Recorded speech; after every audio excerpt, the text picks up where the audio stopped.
Stonehenge, England's most mysterious ancient monument. On a site older than the pyramids of ancient Egypt, 85 massive stones, some weighing more than 40 tons, stand guard on a remote and windswept plain. Why is it here? What's it for? How was it built? The answers are lost in the mists of time. Myth links Stonehenge to England's mysterious Druids, Celtic priests said to have practiced ritual sacrifice. Now, naked science asks the question, who built Stonehenge?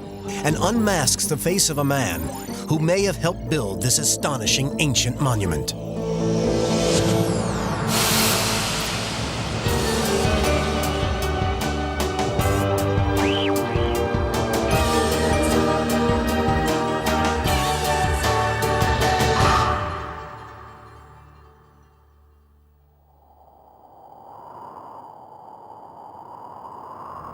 Forget Manhattan's skyline, or the stone-carved sculptures of America's Mount Rushmore. This construction job was really tough. No cranes, no hoists, no machinery. Just massive rocks, some heavier than a fully laden 18-wheel truck. A structure so old that the rocks could only have been heaved into place by sheer muscle power alone. Still standing thousands of years later, dramatic and moody, Stonehenge dominates Salisbury Plain in southern England. It has fascinated people since before recorded history and still captures imaginations today. Amazingly, unlike most ancient ruins, this is not in complete ruin. It's pretty much today how its architects wanted it to be. Very open plan, great ventilation, a little light on a roof, but a strong and ultimately long-lasting construction. No one knows what such a design might have been for. It's not recognizable as a church or a temple or a long-abandoned building. It just sits there in massive ancient splendor, being Stonehenge.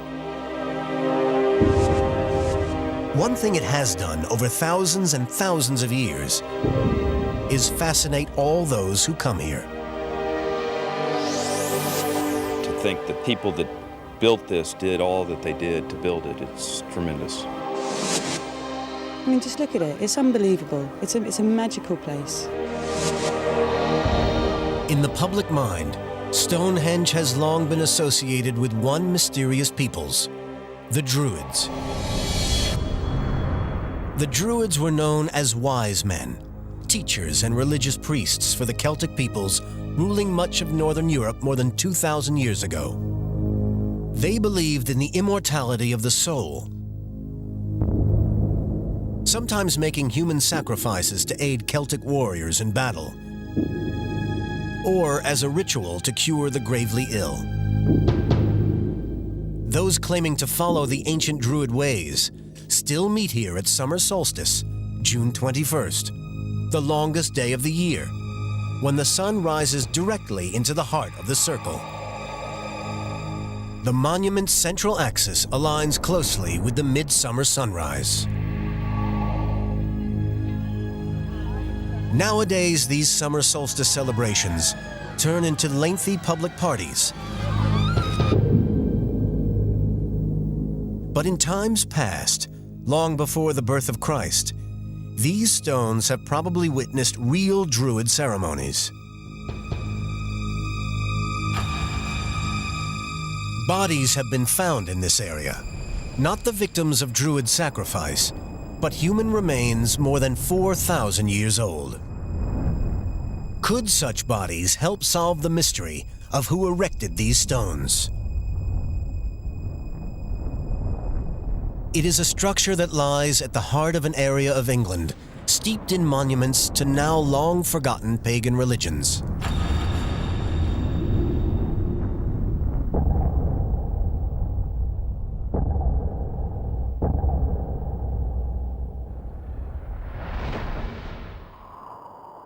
In this mystical heartland of England, there seems to be an ancient association with circles.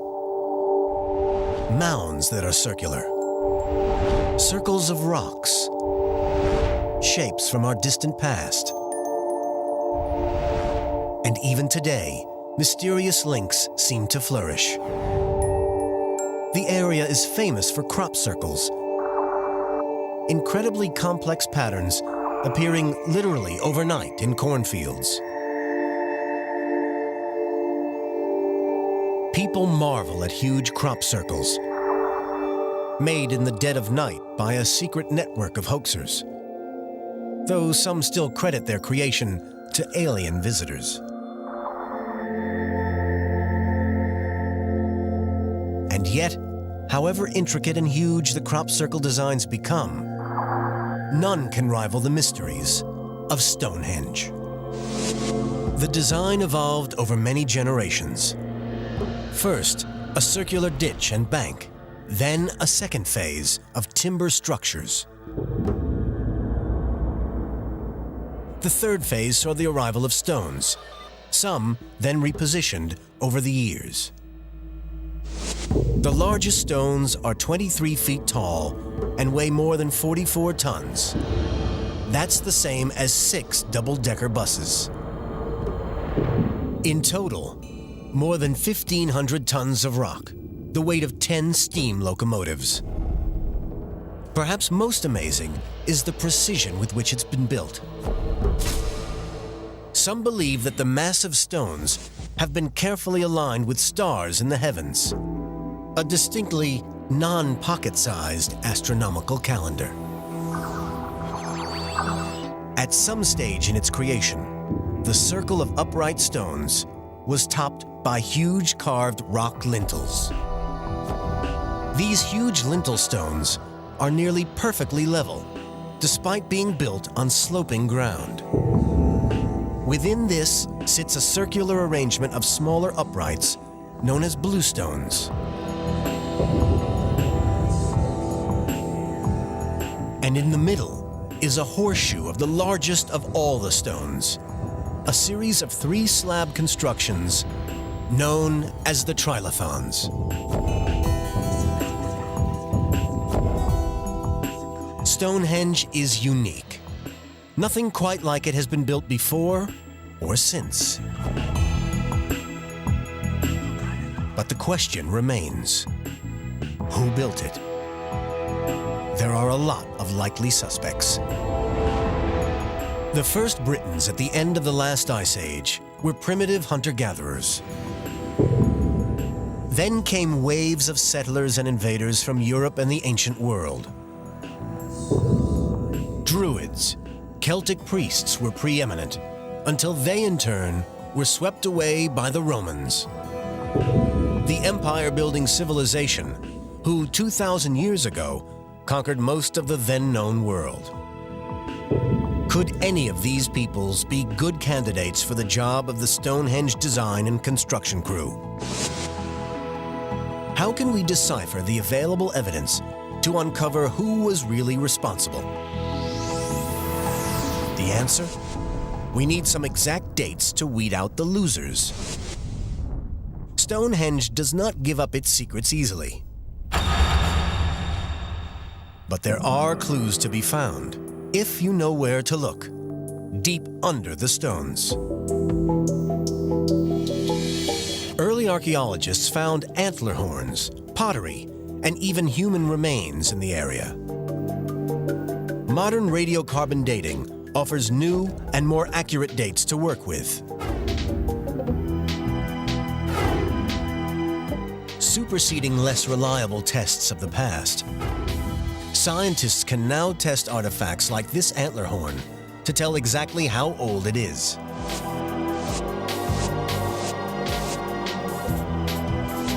And because it was buried directly underneath the stones, it tells us the most likely date when Stonehenge was built.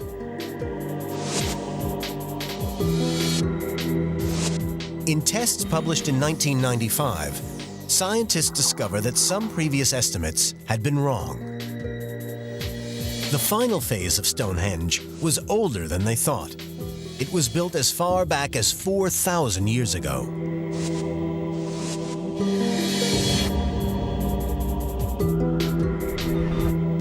It's been stunning news for archaeologists such as Mike Pitts. The new radiocarbon dating of Stonehenge has had the biggest impact on our understanding of the monument since we recognised it as something created by people many centuries ago. It is the first hard evidence of a date, and it knocks those Druids, who only came to Britain around 2,000 years ago, right out of contention. In fact, it eliminates many of our usual suspects. Our search for the builders of Stonehenge needs to travel much further back in time. It's certainly not a Roman building. It isn't the work of the Druids, nor those immigrant waves of settlers from all over Europe. Stonehenge is far older than all those civilizations, with the first phase predating the Great Pyramids of Egypt. The tests suggest that Stonehenge is the work of ancient Britons, a primitive and little-known people. It seems unbelievable. 4,500 years ago, Britain was nearing the end of the Stone Age and the start of the Bronze Age. Its people were hand-to-mouth subsistence farmers, technologically undeveloped, just starting to understand how to work with metal. How could such primitive people have pulled off such an incredible construction project? Could the dates be wrong? Or is there other evidence suggesting these primitive individuals were indeed able to build one of the world's longest-lasting monuments?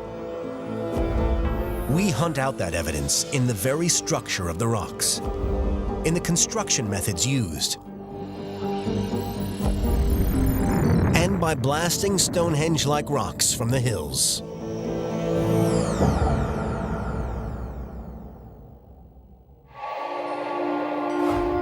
Examining Stonehenge, naked science has so far looked at ancient Druid rituals, mysterious crop circles, and the idea that a primitive ancient people could somehow have erected this astonishing monument. Could our Stonehenge builders possibly have been late Neolithic, early Bronze Age man? This was, by anyone's standards, a big construction job. The first problem any ancient builders faced was getting hold of the construction materials, the stones that make up Stonehenge. And that was far from easy. There are two types of stones at Stonehenge. The smaller ones are called the blue stones, believed to have been hauled to the site before the larger sarsen stones. But once the sarsen ring had been erected, the builders seemed to have had second thoughts. The smaller blue stones were repositioned over the years within it. No one knows why. And there is another puzzling question. Just where had all these stones come from? In one case, the answer is easy. Similar rocks to the large sarsen stones can be seen some 20 miles from Stonehenge. Using manpower to haul the rocks to the site would be tough, but not impossible. But the blue stones are a different matter. They're not from this neighborhood at all. In fact, even tracing their source isn't easy. The clues to where they originated can be found with the rock experts at the British Geological Survey. Here, in a vast collection, are rock samples from all over Britain, every one with its characteristic crystalline texture preserved as a microscope slide. And each specimen cross-referenced to the geological map of Britain. Is there a match between the rock type of the blue stones and a sample in the collection? And can that reveal the source of the stones anywhere in the British Isles? Under the microscope, the distinctive crystalline texture of the bluestones are a close match with samples already in the collection. They can even be traced to one specific location: the Preseli mountain range in southwest Wales.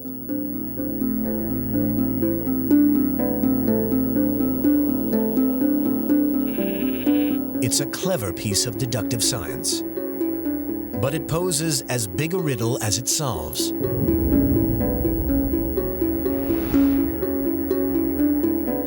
The Preseli Mountains are more than 200 miles away from Stonehenge. The journey kicks off in tough terrain, and then, just to make it tougher, involves crossing England's biggest tidal estuary.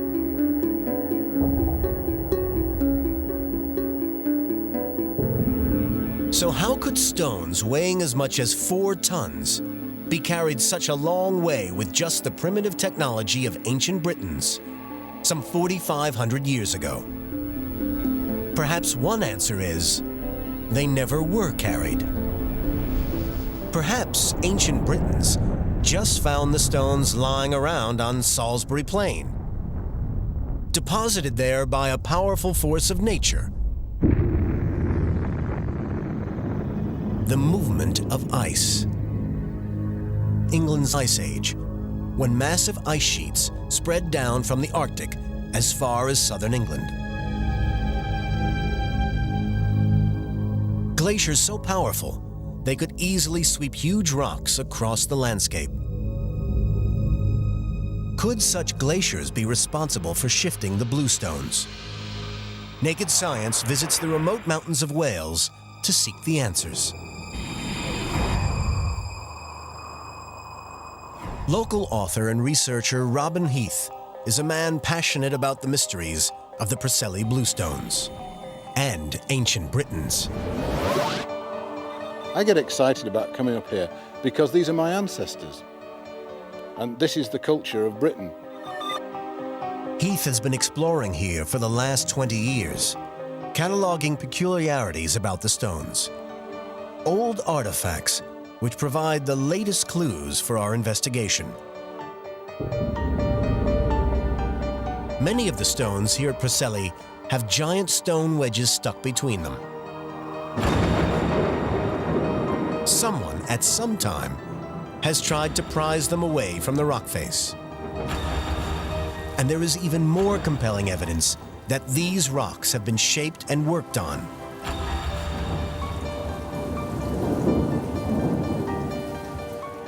There are some stones that show evidence of being cut to size. And there are other stone tools being found by several people that appear to have been used for dressing the stone somewhat before its journey. The Stone Age tools found nearby suggest that these rocks were being worked by men around the time that the bluestones appeared at Stonehenge. But the most damning evidence that the glacier theory is most likely wrong lies, or rather doesn't lie, at Stonehenge itself. There are no other bluestones to be found where the monument stands on the vast expanse of Salisbury Plain. What sort of glacier would deposit only these few massive rocks and leave no other trace of its passage?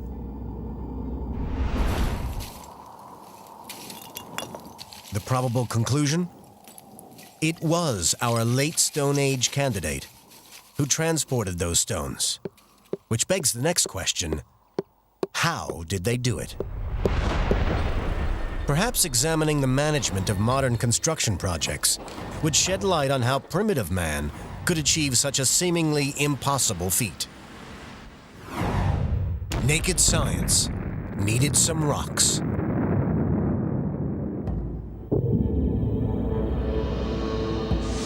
Naked Science is hot on the trail of the people who built Stonehenge.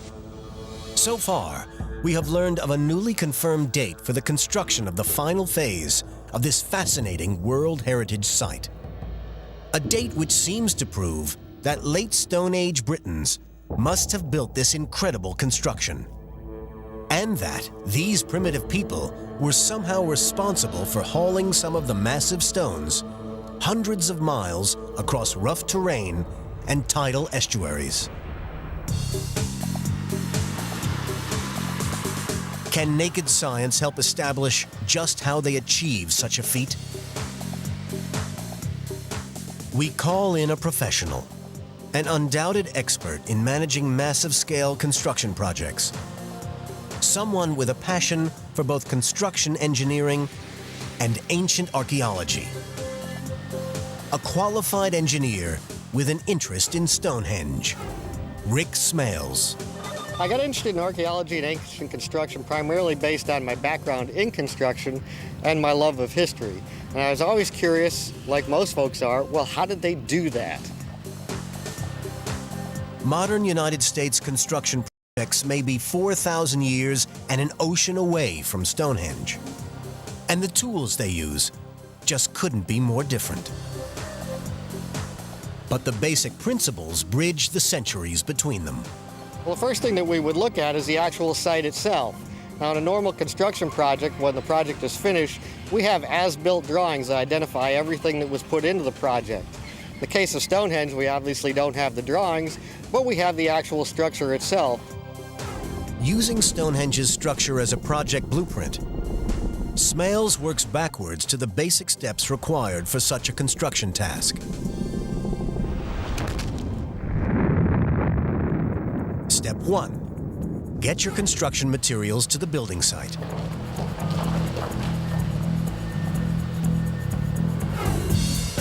Step 2. Work out how to use those materials to create your structure. Step 3. Calculate how much labor all this involves. Using Smales' 3 steps, it may be possible to work out how Stonehenge was built. Our first step, getting the materials. The 40-ton sarsen stones are relatively easy. They are believed to have been brought to Stonehenge from a site about 20 miles away. How did ancient Britons move such massive weights? A decade ago, a team of engineers tried to solve this problem. With the help of volunteers, a wooden sled, and a lot of grease, they moved a 40-ton rock hundreds of feet. Still, nothing compared to the 20 miles that the ancient Britons would have faced. Even trickier would have been getting those bluestones 240 miles from the place where they were quarried in the mountains of South Wales to Salisbury Plain.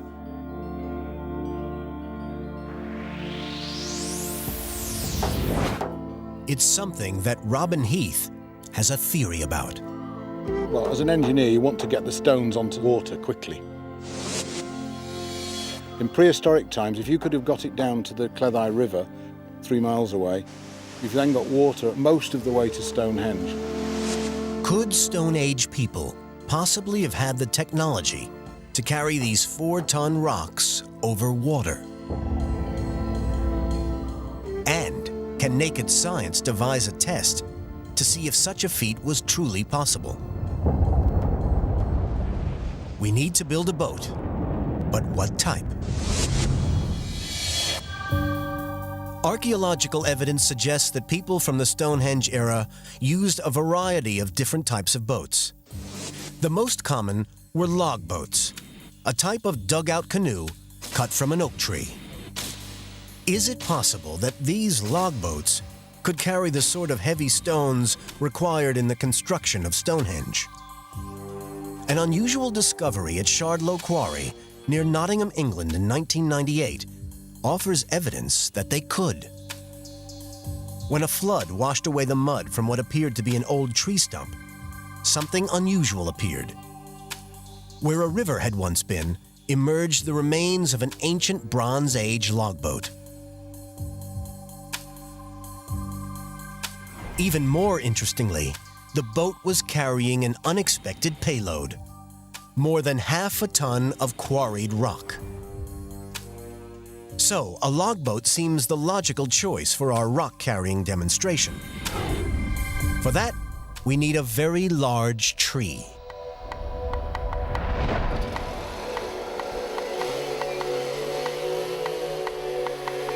Fortunately, we find foresters culling some older oak trees from a hardwood forest. Perfect for our boat.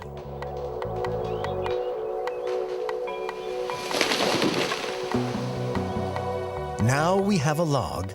We need someone to sculpt it into our boat.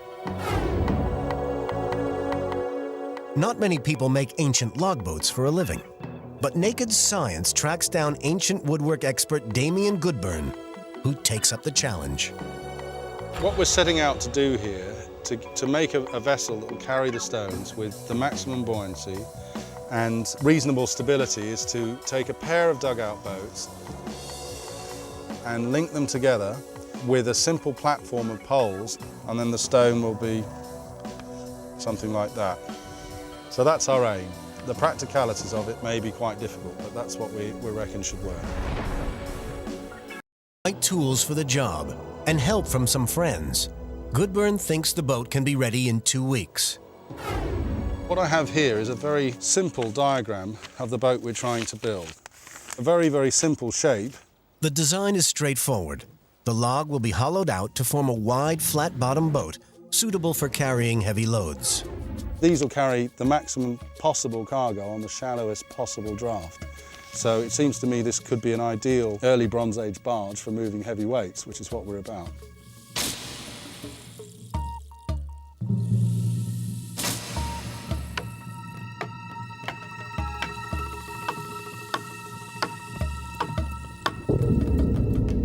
The first task is to cut off the top of the log, a technique called splitting, which uses chunks of wood to cleave apart the heavy oak.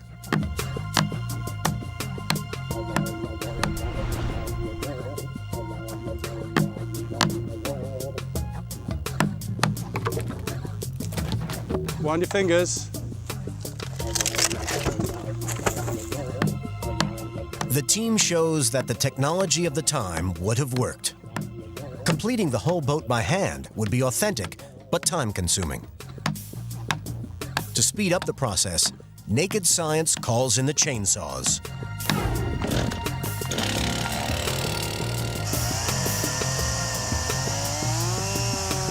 Our boat's construction is well underway, almost ready for its 2 greatest tests. A, will it float? And B, can it carry a Stonehenge-sized stone?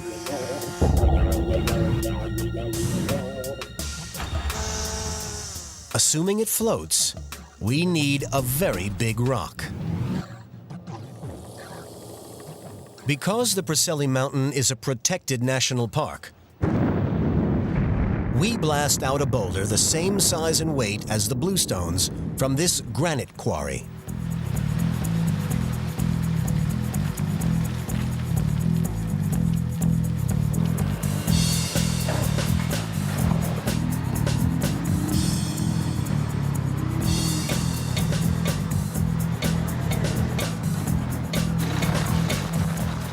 A substantial crane lowers the massive weight onto a sled at our boatyard.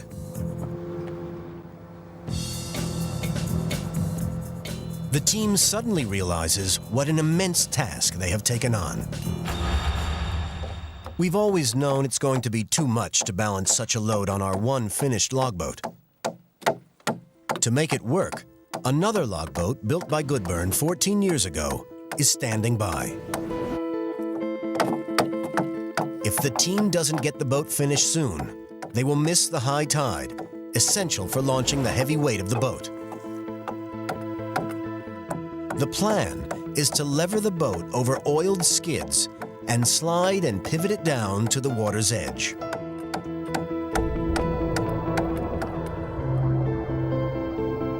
It's a nice idea in theory, but in practice, it seems Goodburn may have underestimated the weight not just of the stone, but of the boat. 2, 3. 1, 2, 3. Eventually, with some extra effort, the log boat begins to gather some momentum. Keep pulling, that's it, stop. Right. But not for long. The team is worried about the jetty not holding up under the 1-ton weight of the boat. These are just fairly rotten 3x2s, and I'm not sure that's going to take a ton weight. Never had this trouble in the Bronze Age. Wasn't any sawn planking. 1, 2, 3. Are you pulling? No, we were pushing on these ropes. That's why they. That's why they stayed straight. Okay. Are you ready? Brushing aside the problems with the precarious jetty, Goodburn decides that one last push should be enough to launch the boat, and instructs our chainsaw operator to get in and row. Okay, hold the gun off. Nice one. It might not have been the most elegant of launches, but the log boat now safely floats in the water. But the team doesn't have time to waste. They still need to launch the other boat and lash the two together.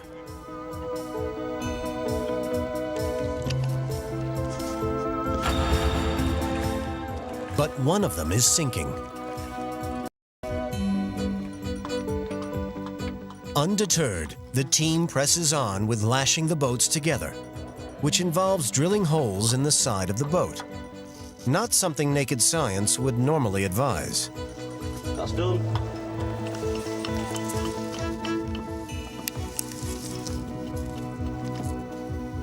With the boat secured, the task of getting the stone on board begins in earnest. Okay, you ready, people? Yep. 1, 2, 3.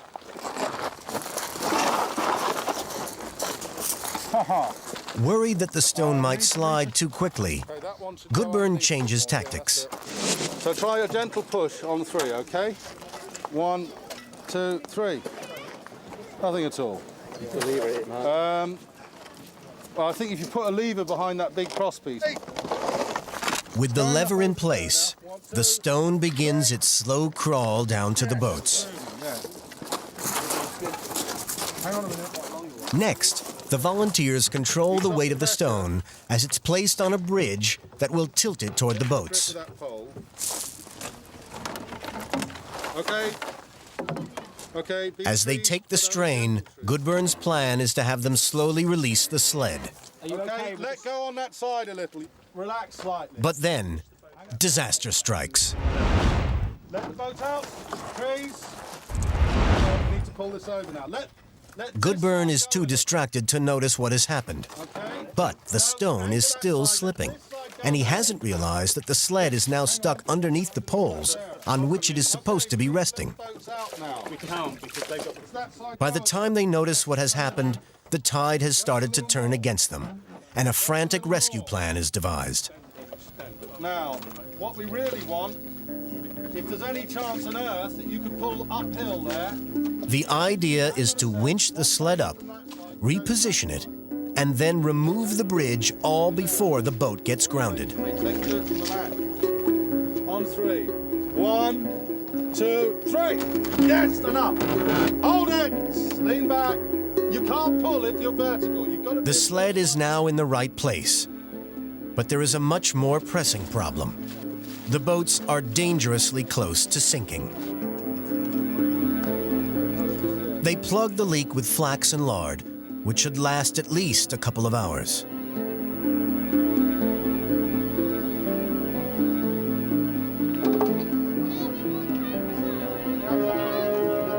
With the boat temporarily repaired, it's time to remove the bridge. Can you pull it right out now, please? Gently, not too fast. Okay, you can just pull it clear, okay. Now what do we do? Fortunately, someone comes up with a solution.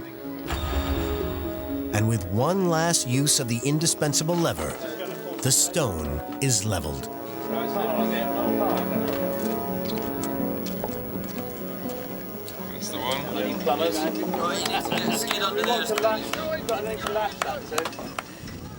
Got some leaking through that peg. Can you tap that in a bit more if I give you this?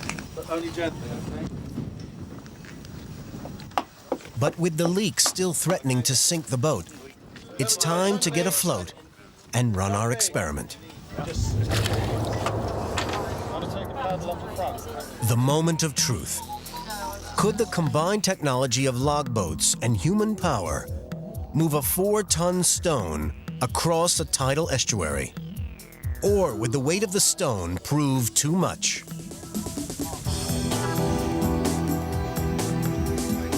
Naked science has finally done it.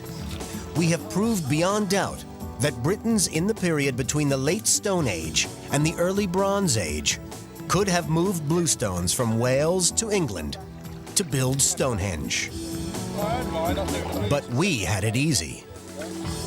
We cheated with modern tools to make just one boat, to move just one stone a few hundred yards on calm waters.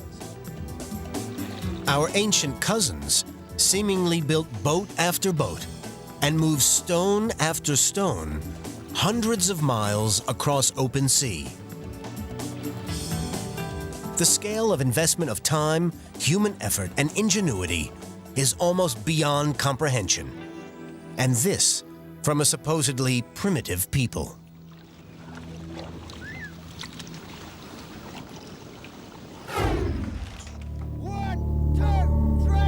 Once the stone arrived on the site, it still had to be raised. This is step 2 in Smales' guide on how to build Stonehenge. Back at the attempt 10 years ago, the team of engineers thought that this could be done most efficiently using a ramp to provide a pivot point.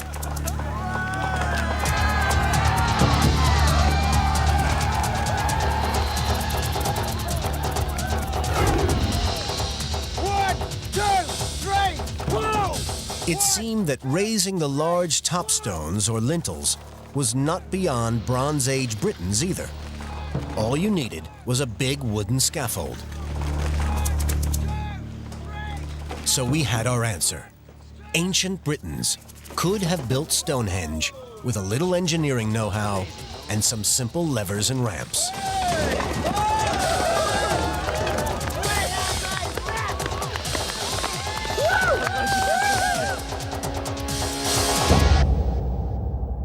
Armed with all the data, can Smales calculate just how many man-hours of labor it would have taken to carry out all of the work?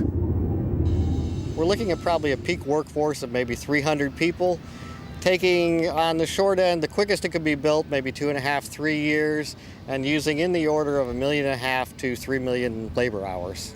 The work may have been spread out over generations, much like a medieval cathedral. But what could have possibly motivated them to undertake such a huge project?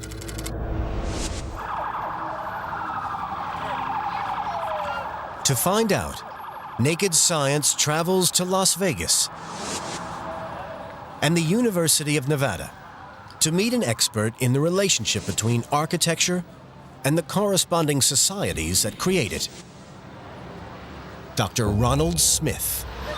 As you look at these places, they're reflections of us.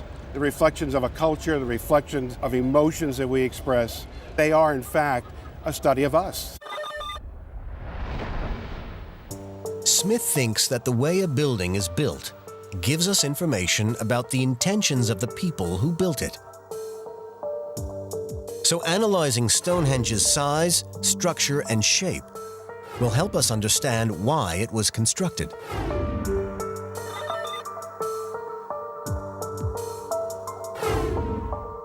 Smith explains his theory with a modern example, Las Vegas. Why, for example, are all the buildings so big? Large in America is seen as good, is seen as beautiful. We are a country of large things, from buildings to cars. Everything large is good here. An interesting theory. But then when you start to look around, you realize that people do interact with buildings and structures in an emotional way.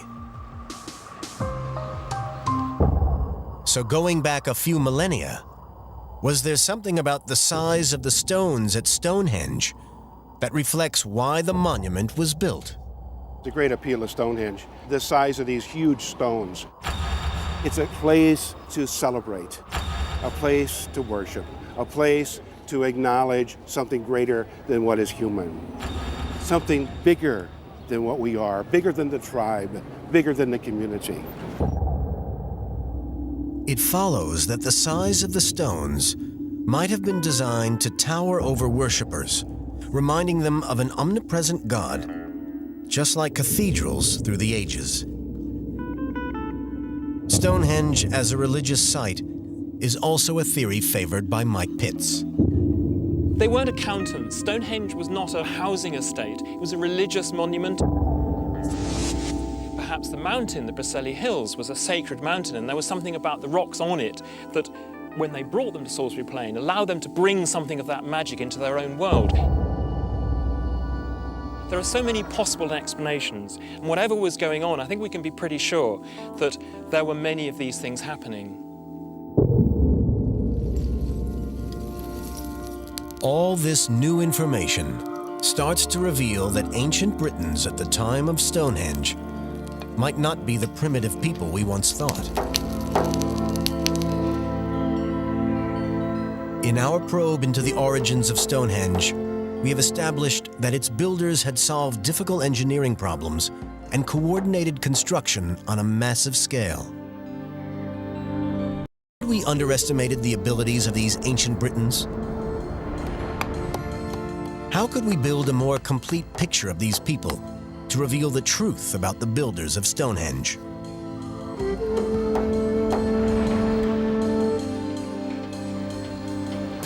In April 2003, construction workers unearthed human remains at Boscombe Down, just 3 miles from Stonehenge.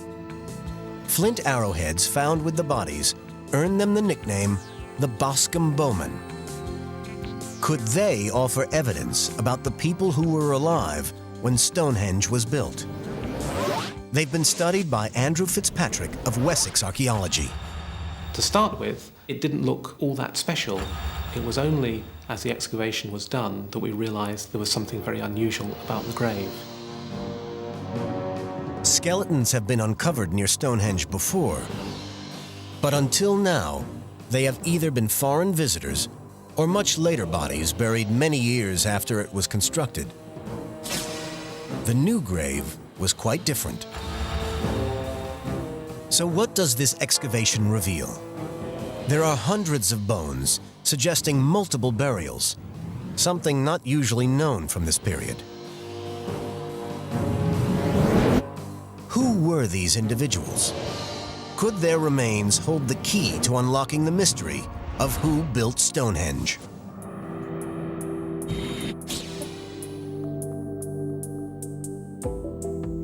The next clues about this unusual burial come from Jackie McKinley.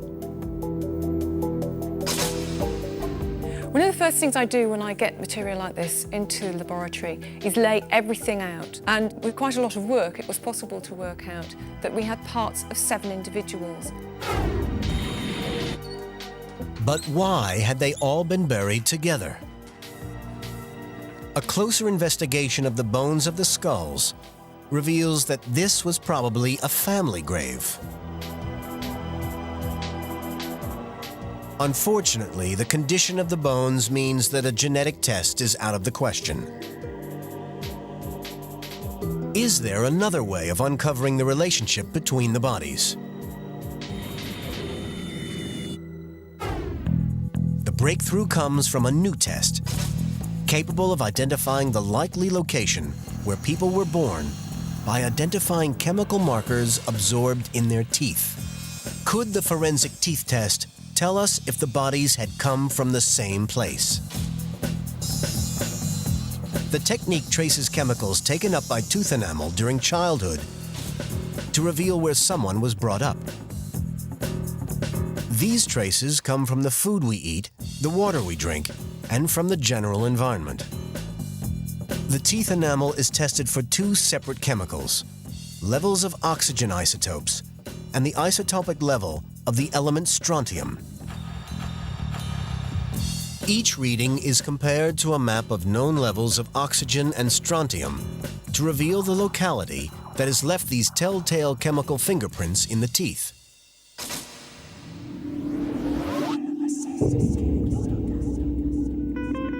It seems logical to think that the bodies dug up near Stonehenge might have originated in the local area around the monument site. But the teeth tests reveal an unexpected result. The people buried thousands of years ago in this mass grave had all grown up more than 200 miles away from Stonehenge, in South Wales, from where the Stonehenge bluestones had all been hauled. It's a link that fascinates researchers such as Andrew Fitzpatrick. We think that these men come from Wales, and the obvious thing with Stonehenge is that many of the stones come from Wales. It's an incredible finding.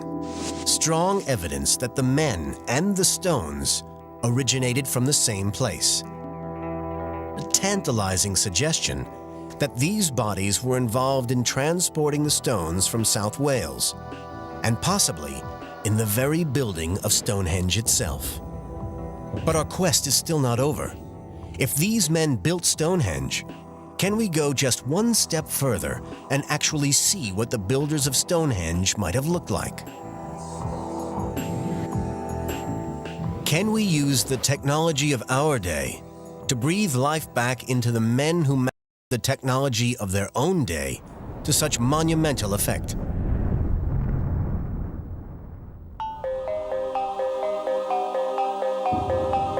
Taking the most complete skull, Naked Science conducts a unique experiment on a 4,300-year-old Stonehenge man. His bones are scanned into a computer, creating a three-dimensional image of all the skull fragments. And the computer calculates just how to rearrange the pieces of bone into an anatomically correct order. Then, it's up to the facial reconstruction team to try and assemble the jigsaw puzzle into a fully formed face. Here at the University of Manchester, experts use this new technique. Skilled facial anthropologists use advanced software to build layers of muscle. The system allows the operator to feel the contours of the skull, layer by layer, to create a three-dimensional model.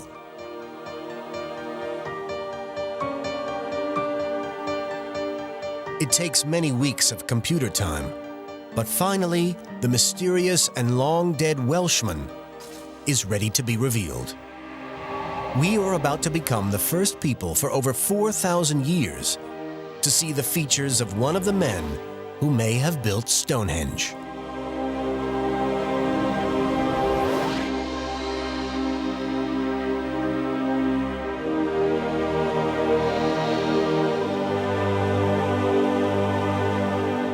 Our quest to uncover the builders of Stonehenge has taken Naked Science from England's Salisbury Plain to the mountains of Wales. We have proved how ancient Britons could have hauled vast slabs of rock miles across land and sailed them across water to construct the monument. Examination of ancient graves has given us a face and shed new light on the origins of the peoples who might have come from far and wide to build Stonehenge. What the new science is telling us is that people were moving about, not just within Britain, but clearly all over Europe.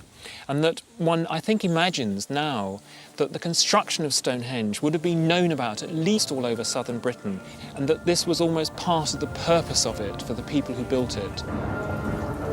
It was a statement about their power. We still remain with an enduring mystery and nothing but many different theories as to why it was built. The only certainty remains the stones themselves, a monument that has stood proud and immovable for thousands of years, an incredible monument to the incredible ingenuity of the human mind.